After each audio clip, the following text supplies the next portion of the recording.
Reaction की कड़ी में आज हम पढ़ने वाले हैं रिएक्शन का थर्ड टाइप, यानी आज हम पढ़ेंगे डिस्प्लेसमेंट रिएक्शन के बारे में, जिसे हम हिंदी में कहते हैं विस्थापन अभिक्रिया।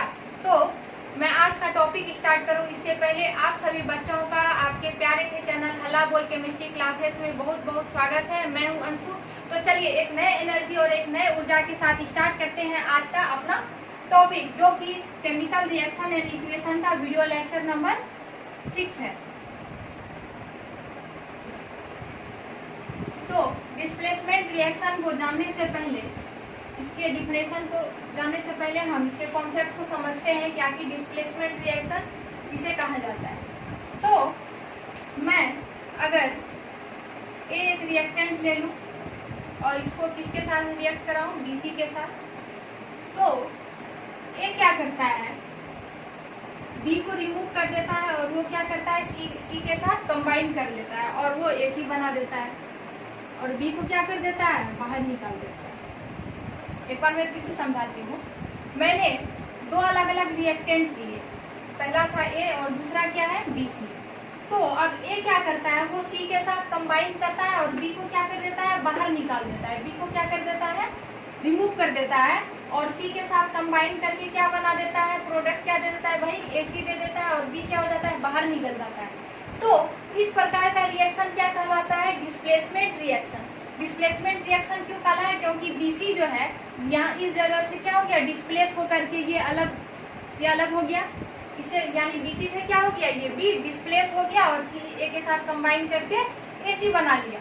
तो अब मैं इसके कुछ एग्जांपल्स करूं। जैसे मान लिया जाए, पहला एग्जांपल है, अगर हम आयरन यानी Fe, इसको हम सॉलिड स्टेट में लेते हैं, ठीक है, सॉलिड स्टेट यानी ठोस अवस्था। तो आयरन को मैं कॉपर सल्फेट के एक्वस सॉल्यूशन के साथ क्या करूं, रिएक्ट कराऊं। तो ये आयरन जो होता है वो क्या करता है, कॉपर को क्या कर देता है, डिस्प्लेस करके वो SO4 यानी सल्फेट के साथ वो क्या करता है, रिएक्ट कर लेता है और क्या बना देता है, FeSO4। FeSO4 का एक्वस सॉल्यूशन बना देता है और कॉपर को क्या कर देता है, कॉपर क्या है, सॉलिड स्टेट में, और कॉपर को क्या कर देता है, बाहर डिस्प्लेस कर देता है। तो हमने क्या देखा कि यहाँ पे CuSO4 में जो कॉपर था वो डिस्प्लेस हो गया, ये डिस्प्लेस होकर के यहाँ कॉपर सॉलिड स्टेट में आ गया और SO4 क्या किया, Fe के साथ रिएक्ट करके FeSO4 बना लिया। अब हम इस तरह के रिएक्शन में ऑब्जर्वेशन की बात करें कि आखिर इस रिएक्शन में हमने क्या ऑब्जर्व किया। तो कॉपर सल्फेट जो था उसका कलर था ब्लू, वो ब्लू कलर का सॉल्यूशन था।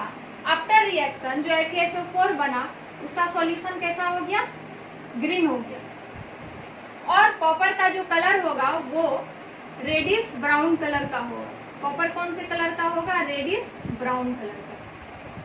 तो चलिए, तो इस तरह के रिएक्शन में हमने क्या देखा कि जो सबसे मोर रिएक्टिव एलिमेंट था या मेटल था वो क्या किया, लेस रिएक्टिव मेटल को रिमूव कर दिया, डिस्प्लेस कर दिया, और वो क्या कर दिया, उसके एनायन के साथ कंबाइन करके प्रोडक्ट दे दिया। तो इसका मतलब क्या है कि यहाँ पे आयरन और कॉपर में सबसे ज्यादा रिएक्टिव कौन था, आयरन था। यानी कि रिएक्टिविटी की बात करें तो iron is more reactive than copper, इसलिए वो कॉपर को क्या कर दिया, डिस्प्लेस कर दिया। अब हम बढ़ते हैं अगले एग्जांपल्स की तरफ।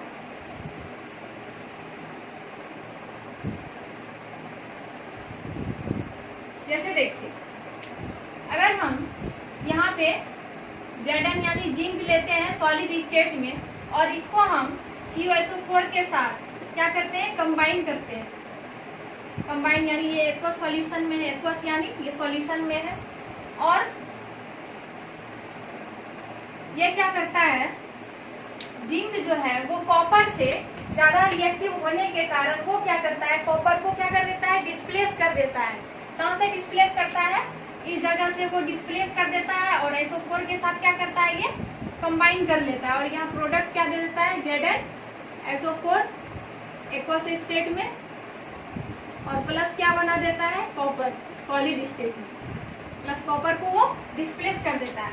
तो इसमें जो CuSO4 का कलर था वो कौन से कलर का था भाई, वो ब्लू कलर का था, और अब जो ZnSO4 बना है वो कौन से कलर का हो गया, वो कलरलेस हो गया, वो क्या हो गया, रंगीन हो गया।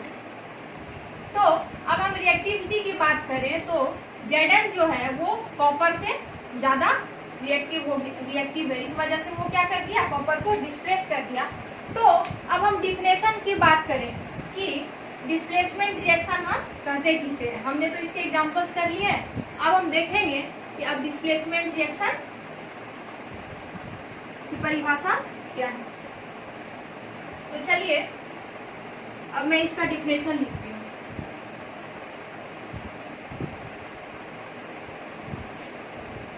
Displacement reaction, such a reaction in which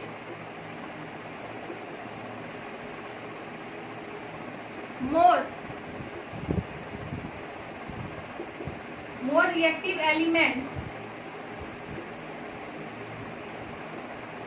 reactive element displaces less reactive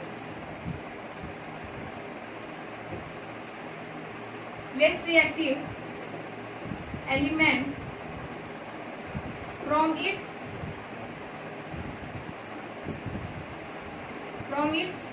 compound.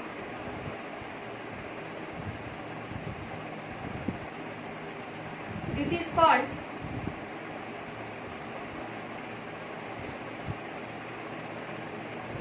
displacement reaction.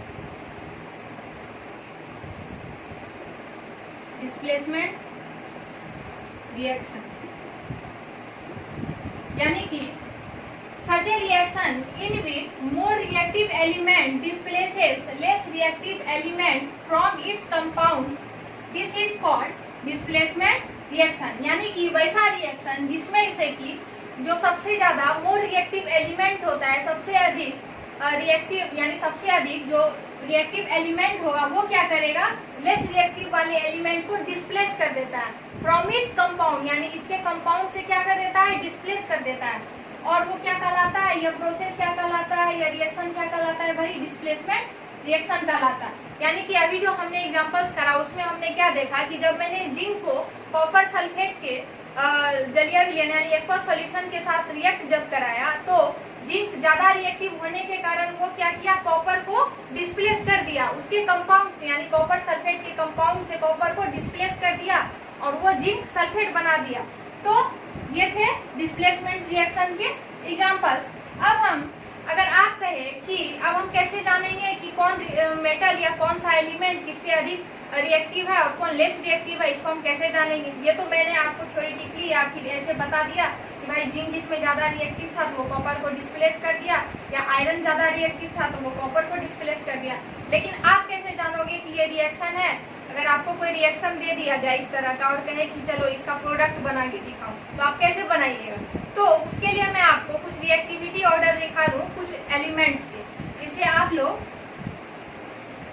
उसे याद रख पाए कि एलिमेंट्स या कुछ मेटल्स की रिएक्टिविटी ऑर्डर क्या है। और उसका भी मैं एक ट्रिक लिखाती हूँ, आपको एक ट्रिक बता देती हूँ। तो देखिए, order of reactivity, order of reactivity.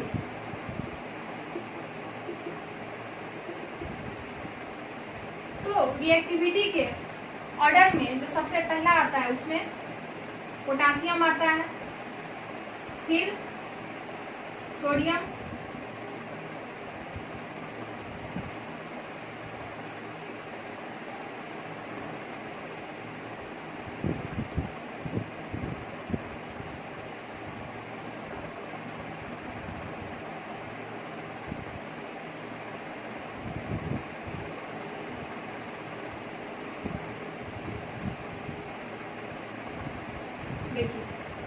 ये मैंने कुछ मेटल्स के कुछ एलिमेंट्स के रिएक्टिविटी ऑर्डर को यहाँ मैंने लिख दिया। देखिए, जिसमें सबसे पहले आता है पोटासियम, फिर सोडियम, उसके बाद कैल्शियम, फिर मैग्नीशियम, फिर एल्यूमिनियम, फिर जिंक, फिर आयरन, फिर लेड, फिर हाइड्रोजन।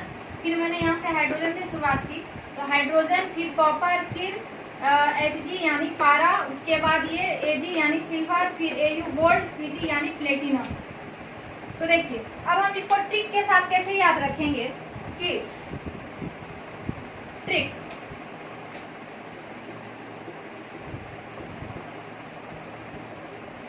केदारनाथ का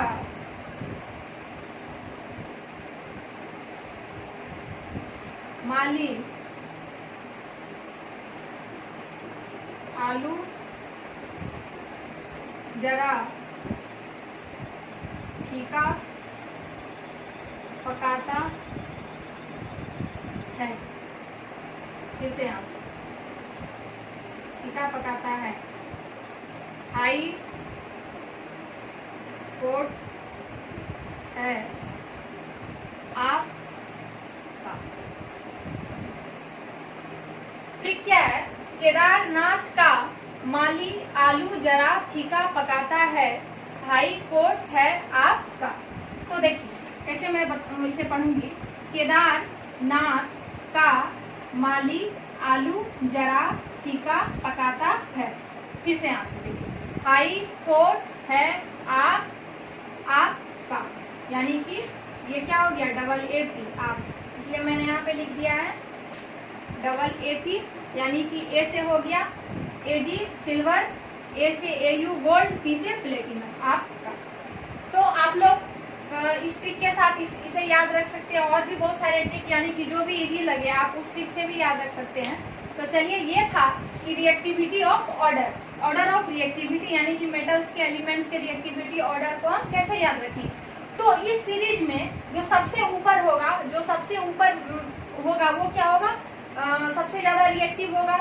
यानी कि अगर हम इस सीरीज की बात करें तो पोटासियम जो है सबसे ऊपर है, तो इस वजह से वो ज्यादा रिएक्टिव है। उससे कम रिएक्टिव सोडियम है, फिर कैल्शियम है, इस तरह से नीचे कौन है, हाइड्रोजन, फिर यहाँ हाइड्रोजन, उसके बाद है कॉपर, फिर है Hg, इस तरह से फिर प्लेटिनम सबसे लेस रिएक्टिव है।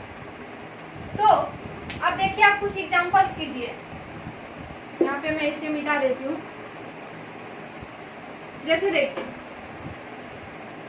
मान लिया जाए, अब अगला एग्जांपल देखते हैं। जैसे हम लेड की बात करते हैं, लेड PV वो कौन से फॉर्म में है, सॉलिड स्टेट में है। और अब इसकी रिएक्शन हम CuCl2 के साथ कराते हैं एक्वस स्टेट में, तो ये क्या दे देता है, प्रोडक्ट क्या देगा। तो अब देखिए, PV और Cu यानी कॉपर में, लेड और कॉपर में ज्यादा रिएक्टिव कौन है, कौन किसको डिस्प्लेस करेगा।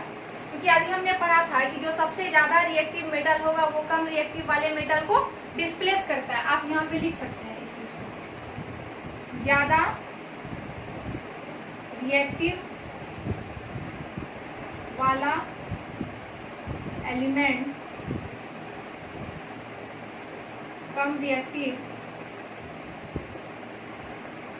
वाले एलिमेंट को डिस्प्लेस करेगा। आप लोग इसको नोट करते हैं, N14। तो देखिए, ज्यादा रिएक्टिव, आप देखिए PV और कॉपर में ज्यादा रिएक्टिव कौन है, तो हम इस सीरीज में देखते हैं। PV यहाँ पे है और कॉपर यहाँ पे, यानी कि PV ऊपर है, उसके बाद हाइड्रोजन है, फिर कॉपर है। तो इसका मतलब क्या है कि PV is more reactive than copper. तो अब PV क्या करेगा, यहाँ पे कॉपर को डिस्प्लेस कर देगा, और ये क्या करेगा, Cl2 के साथ क्या करेगा, रिएक्ट कर देगा। तो यहाँ पे क्या बना देगा, ये PbCl2 बना देगा, और यहाँ पे कॉपर क्या हो जाएगा, ये सॉलिड स्टेट में हो जाएगा। कॉपर क्या हो जाएगा, सॉलिड स्टेट में हो जाएगा। तो देखिए, ये एग्जांपल्स थे। अगले एग्जांपल्स की तरफ हम बढ़ते हैं।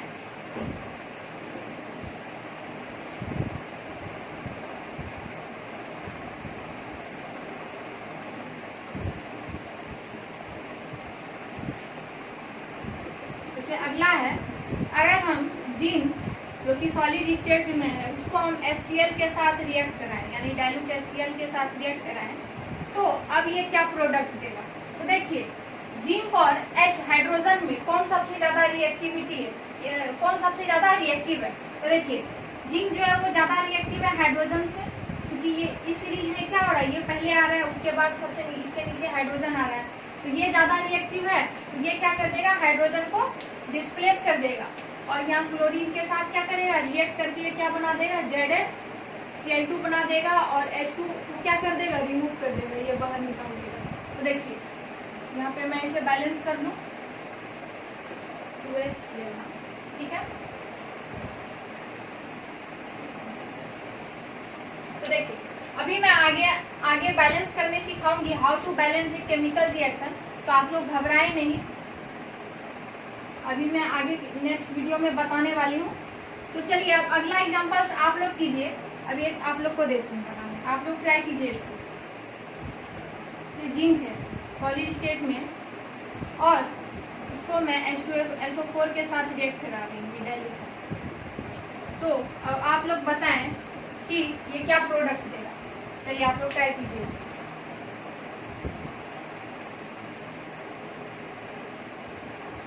तो चलिए अब देखते हैं कि किन किन बच्चों का आंसर सही आता है। देखिए अब जिंक है और हाइड्रोजन है। अब जिंक और हाइड्रोजन में जैसा कि मैंने पहले बताया कि दोनों में सबसे ज्यादा रिएक्टिव कौन है, जिंक है, क्योंकि Zn पहले आ रहा है और हाइड्रोजन बाद में आ रहा है। तो ये ज्यादा रिएक्टिव होने के कारण क्या करेगा, H2 को डिस्प्लेस कर देगा और SO4 के साथ क्या करेगा, कंबाइन कर लेगा और यहाँ पे क्या बना देगा, ZnSO4 बना देगा और H2 को क्या कर देगा, रिमूव कर देगा।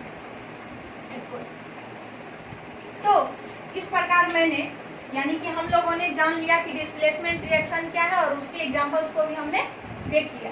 तो चलिए आई होप कि आप लोगों को ये वीडियो अच्छी लगी हो, समझ में आई हो, और समझ में आई हो तो अच्छी बात है। अगर जहाँ कहीं भी समझने में कोई भी कठिनाई हुई हो या कोई भी परेशानी हुई हो तो आप मुझे कमेंट करके जरूर बताएं और मैं कोशिश करूंगी कि मैं आपके डाउट्स को क्लियर करूं और भी अच्छे तरीके से समझा पाऊं। तो चलिए मिलते हैं अगले वीडियो में, जिसमें हम पढ़ने वाले हैं डबल डिस्प्लेसमेंट रिएक्शन के बारे में, जिसे हम हिंदी में कहते हैं उभय विस्थापन अभिक्रिया। तो चलिए तब तक के लिए thanks for watching and all the very best.